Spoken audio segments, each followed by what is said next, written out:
Hi everyone, welcome to my channel. यहाँ हम NCERT की सीरीज स्टार्ट कर रहे हैं जिसमें मैं आपको सोशल साइंस के सारे बुक्स के एक्सप्लेनेशन कराऊंगी और जो भी इम्पोर्टेंट क्वेश्चंस हमारे एग्जाम्स में आते हैं मैं आपको वो सारे क्वेश्चंस कराऊंगी। ये आपके सीटेट, केवीएस, एनवीएस, जीटी+बी और अदर जितने भी कॉम्पिटिटिव एग्जाम्स होते हैं उन सभी के लिए बहुत ज़्यादा बेनिफिशियल वीडियो रहेगी। तो अगर आप मेरे चैनल पे नए हैं तो चैनल को सब्सक्राइब कर लीजिए और बेल आइकन को प्रेस कर लीजिए, जिससे आपको आगे आने वाली सभी वीडियो का नोटिफिकेशन मिलता रहेगा। तो चलिए वीडियो को स्टार्ट करते हैं। ओके, चलिए स्टार्ट करते हैं। तो हमारा फर्स्ट चैप्टर है क्या, कब, कहाँ और कैसे।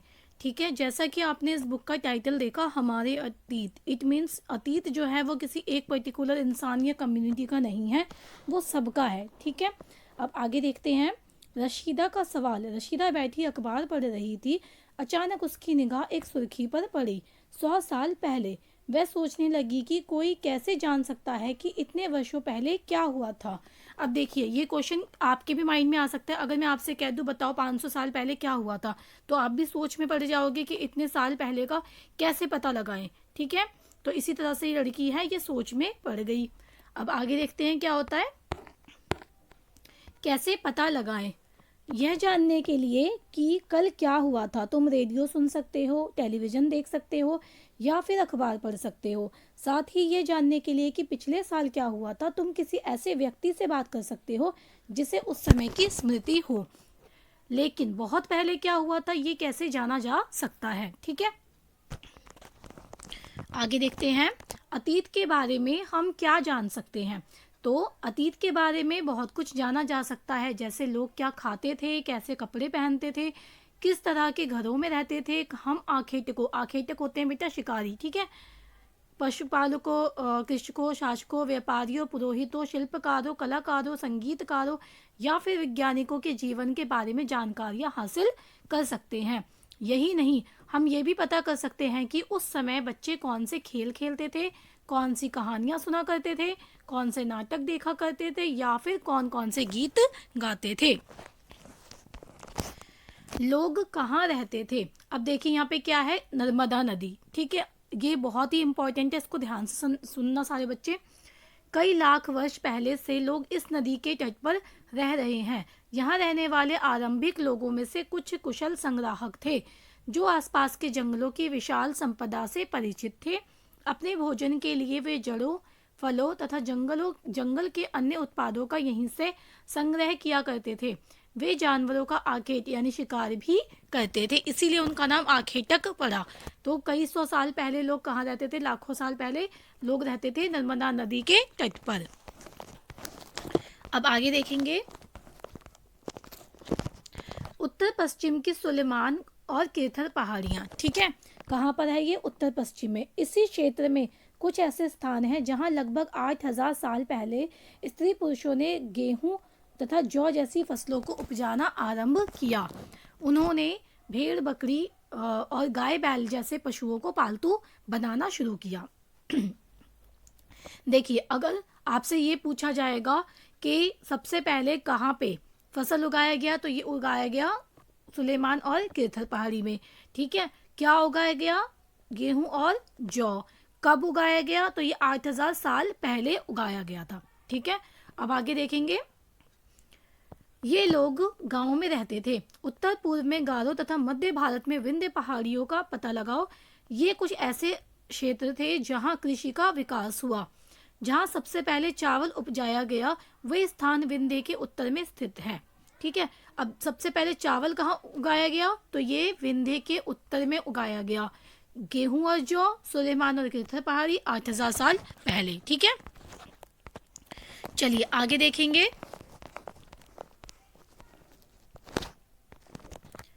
सिंधु तथा इसकी सहायक नदियाँ।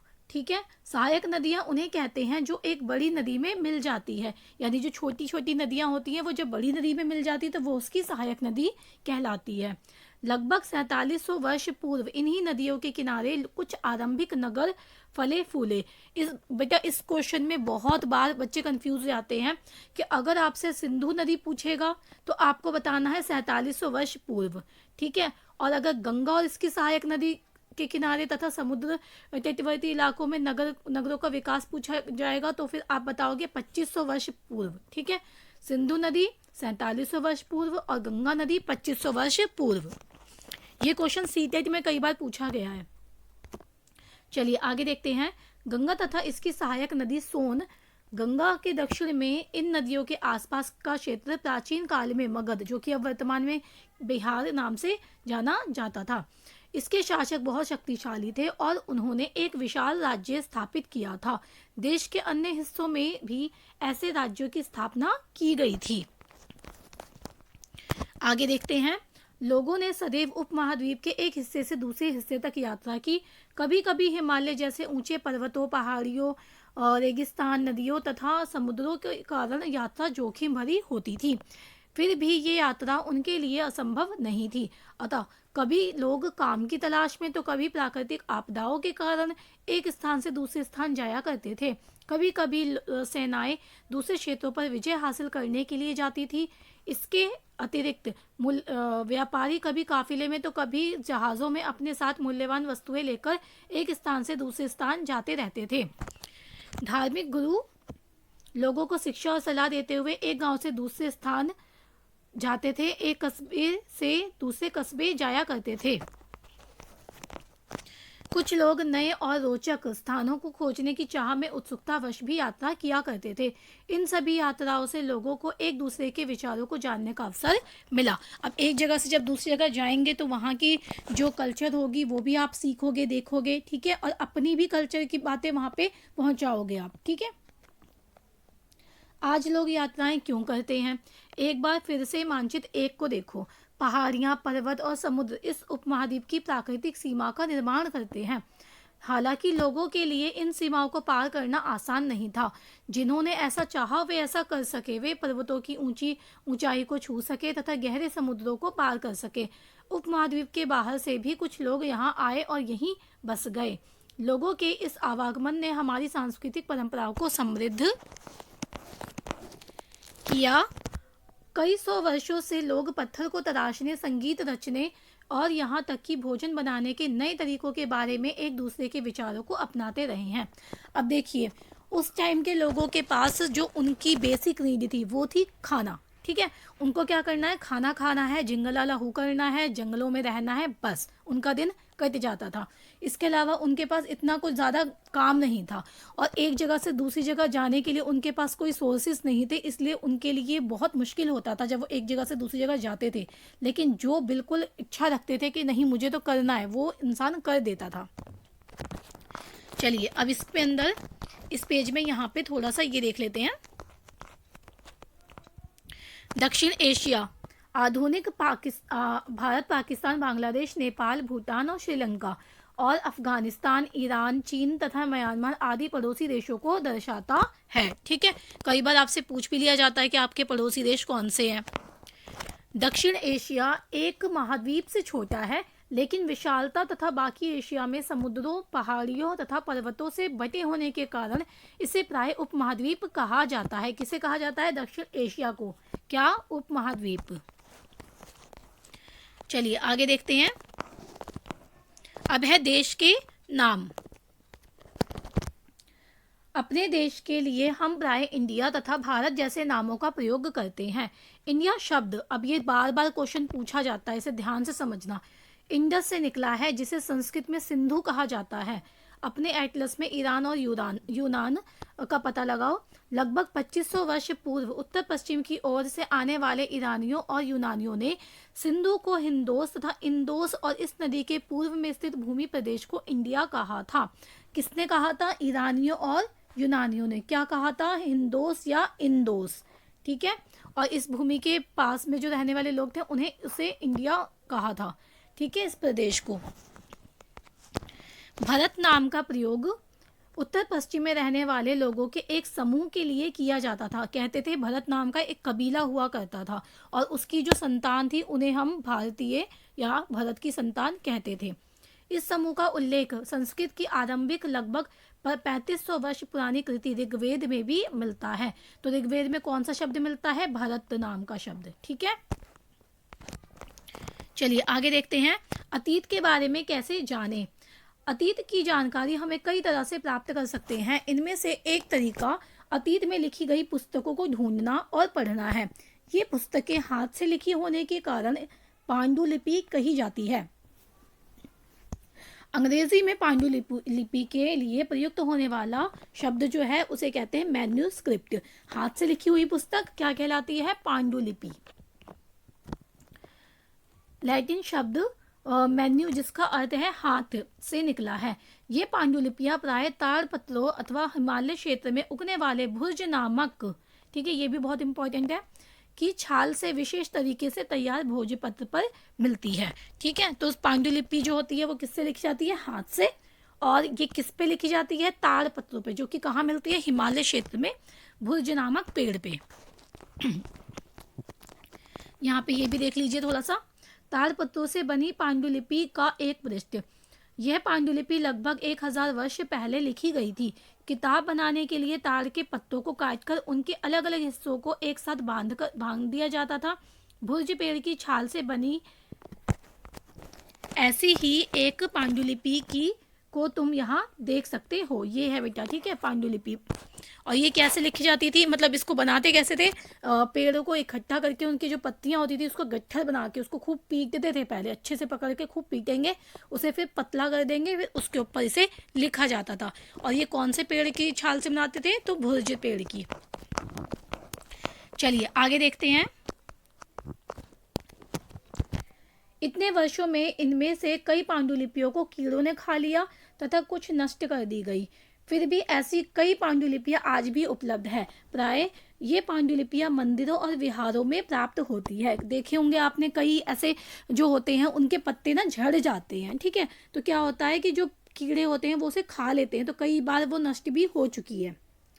इन पुस्तकों में धार्मिक मान्यताओं व व्यवहारों, राजाओं के जीवन, औषधियों तथा विज्ञान आदि सभी प्रकार के विषयों की चर्चा मिलती है। इनके अतिरिक्त हमारे यहाँ महाकाव्य, कविताएं तथा नाटक भी हैं। इनमें से कई संस्कृत में लिखे हुए मिलते हैं। तो अगर आपसे पूछा जाएगा पांडुलिपि ज़्यादातर कौन सी भाषा में लिखी गई है, तो ये संस्कृत भाषा में लिखी गई है, जबकि अन्य प्राकृत और तमिल में है। प्राकृत भाषा का प्रयोग आम लोग करते थे। ये भी बहुत ही मोस्ट इम्पॉर्टेंट क्वेश्चन है कि ज़्यादातर जो लोग थे, जो आम लोग थे, वो क्या यूज़ करते थे? कौन सी भाषा? तो प्राकृतिक भाषा यूज़ करते थे वो। हम अभिलेखों का भी अध्ययन कर सकते हैं। ऐसे लेख पत्थर अथवा धातु जैसी अपेक्षाकृत कठोर सतहों पर उत्कीर्ण किए गए मिलते हैं। कभी कभी शासक अथवा अन्य लोग अपने उपदेशों आदेशों को इस तरह उत्कीर्ण करवाते थे ताकि लोग उन्हें देख सके, पढ़ सके तथा उनका पालन कर सके। कुछ अन्य प्रकार के अभिलेख भी मिलते हैं जिनमें राजाओं तथा रानियों सहित अन्य स्त्री पुरुषों ने भी अपने कार्यों का विवरण उत्कीर्ण करवाए हैं। अब देखिए बेटा, अभिलेख जो थे, ठीक है, वो पत्थरों पे लिखे हुए लेख को अभिलेख कहते हैं।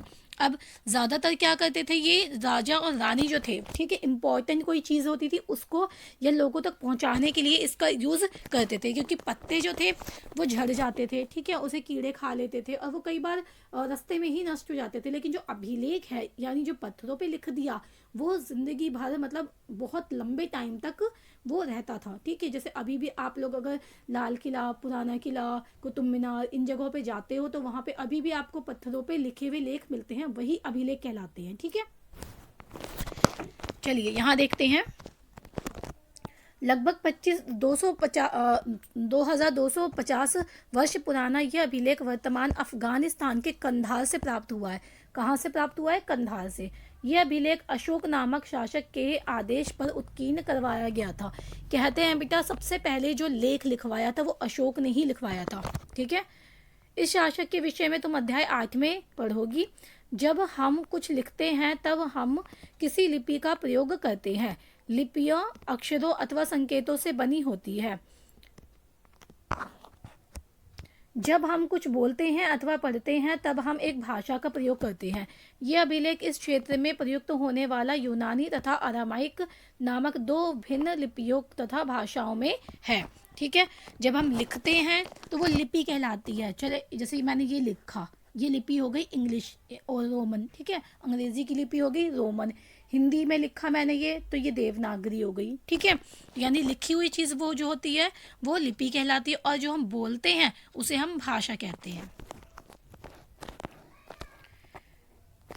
उदाहरण के लिए शासक लड़ाइयों में अर्जित विजयों का लेखा जोखा रखा करते थे कि कितनी हमने लड़ाइयाँ लड़ी है, किससे हम जीते हैं, कितना हम लोगों ने कब्जा कर लिया, ठीक है। इसके अतिरिक्त अन्य कई वस्तुएं अतीत में बनी और प्रयोग में लाई जाती थी। ऐसी वस्तुओं का अध्ययन करने वाला व्यक्ति पुरातत्वविद कहलाता है, ठीक है। आर्कोलॉजिस्ट बोलते हैं इसको, जो क्या करता है, पुरानी चीज़ों के बारे में पढ़ाई करता है, ठीक है।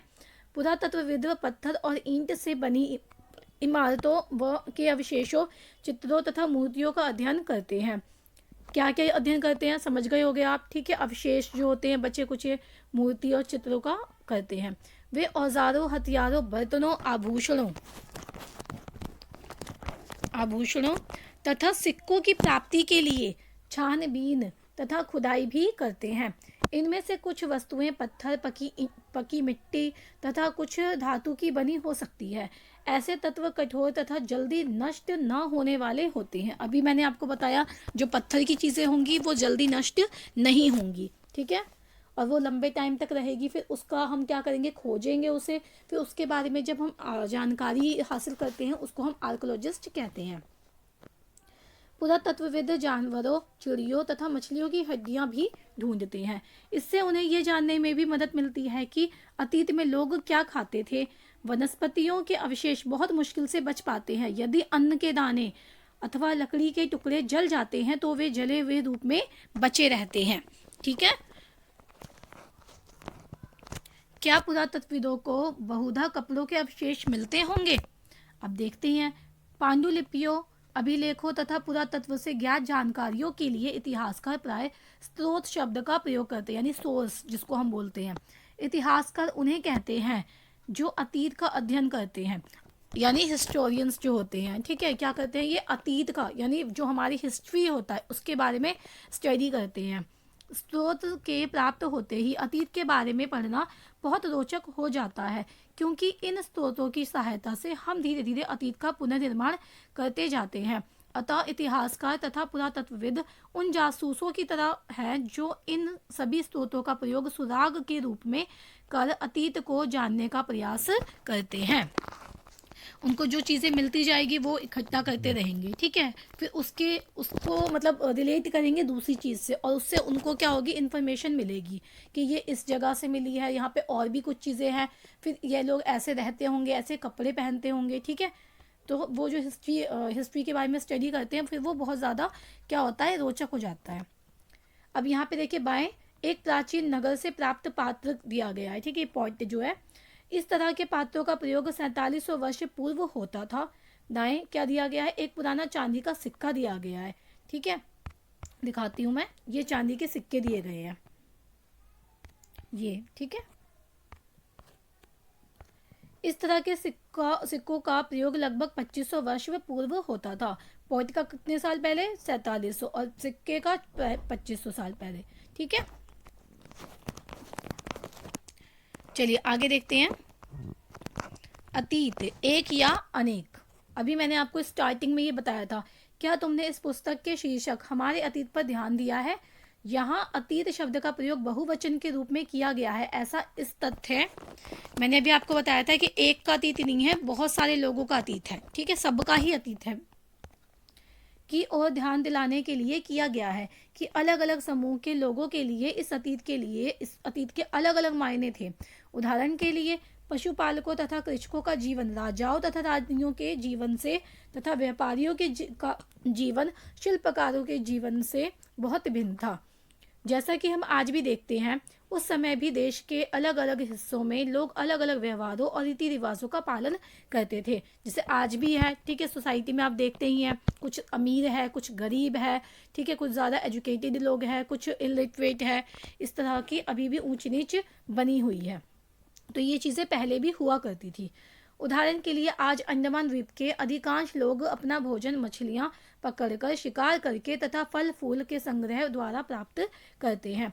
इसके विपरीत शहरों में रहने वाले लोग खाद्य आपूर्ति के लिए अन्य व्यक्तियों पर निर्भर करते हैं। इस तरह के भेद अतीत में भी विद्यमान थे।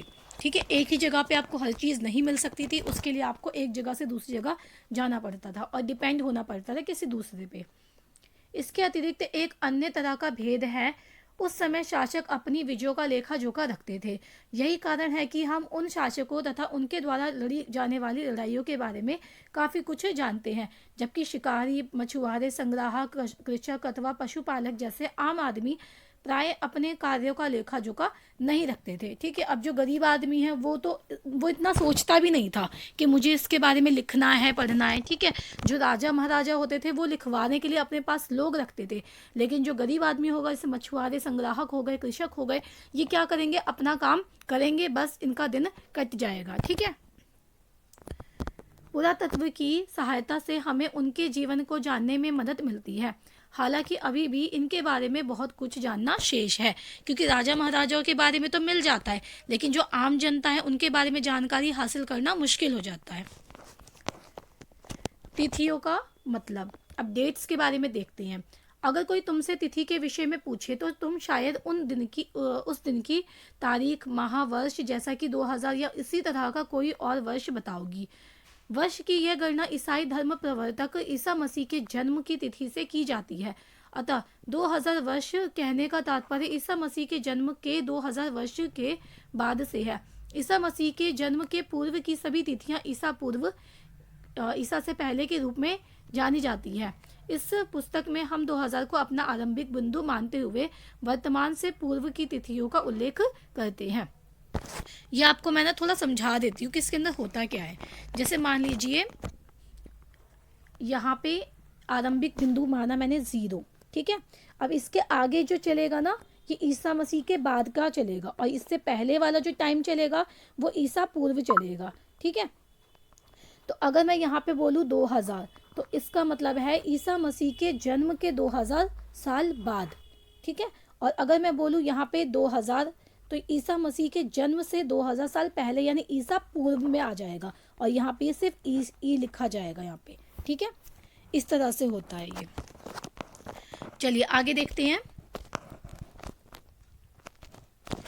अंग्रेजी में बीसी, ठीक है, यानी बिफोर क्राइस्ट जिसको बोलते हैं, ईसा पूर्व होता है। अभी जो मैंने बताया आपको टाइम बताया मैंने यहाँ पे इस वाली साइड जो भी होगा वो बिफोर क्राइस्ट हो जाएगा।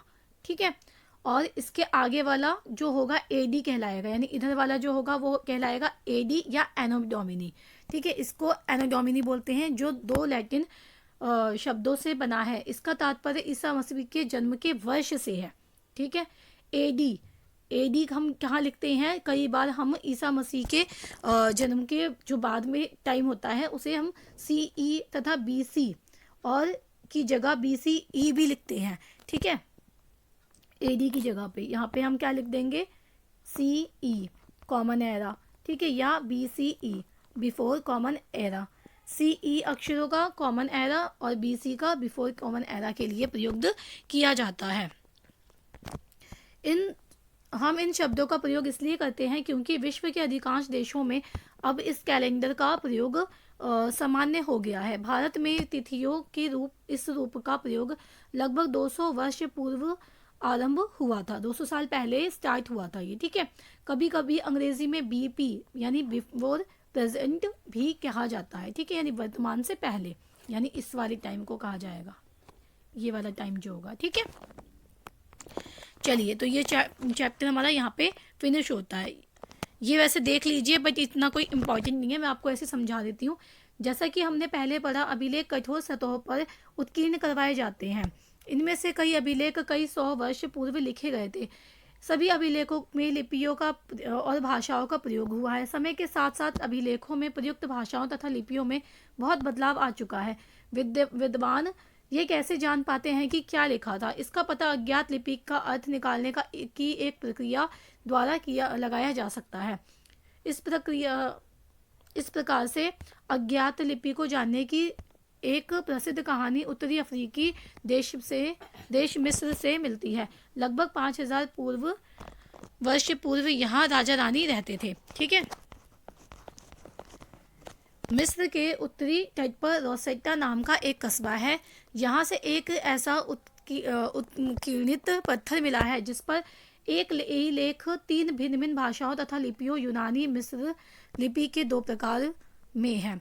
कुछ विद्वान यूनानी भाषा पढ़ सकते थे। उन्होंने बताया कि यहाँ राजाओं तथा रानियों के नाम एक छोटे से फ्रेम में दिखाए गए हैं। इसे कारतूस कहा जाता है। इसके बाद विद्वानों ने यूनानी तथा मिस्री संकेतों को अलग अगल बगल रखते हुए मिस्री अक्षरों को समानार्थक ध्वनियों की पहचान की। जैसा कि तुम देख सकते हो, यहाँ एल अक्षर के लिए शेर तथा ए अक्षर के लिए चिड़िया के चित्र बने हैं। एक बार जब उन्होंने ये जान लिया कि विभिन्न अक्षर किनके लिए प्रयुक्त हुए हैं, तो वे आसानी से अन्य अभिलेखों को भी पढ़ सके। ठीक है, ये लोग क्या करते थे, पहले अक्षर की जगह पे ऐसे ना चित्र बनाते थे और ये ना यूज़ करते थे कि किस चित्र के लिए कौन सा अक्षर है, फिर उसको आगे कोऑर्डिनेट करके वो समझते थे कि क्या लिखा है। ठीक है, तो यहीं पे हमारा ये फर्स्ट चैप्टर कंप्लीट होता है। अगर आपको वीडियो पसंद आई है तो वीडियो को लाइक एंड सब्सक्राइब करना ना भूलें। ठीक है, और अपने दोस्तों में ज़्यादा से ज़्यादा इसको शेयर करें। Thanks for the watching.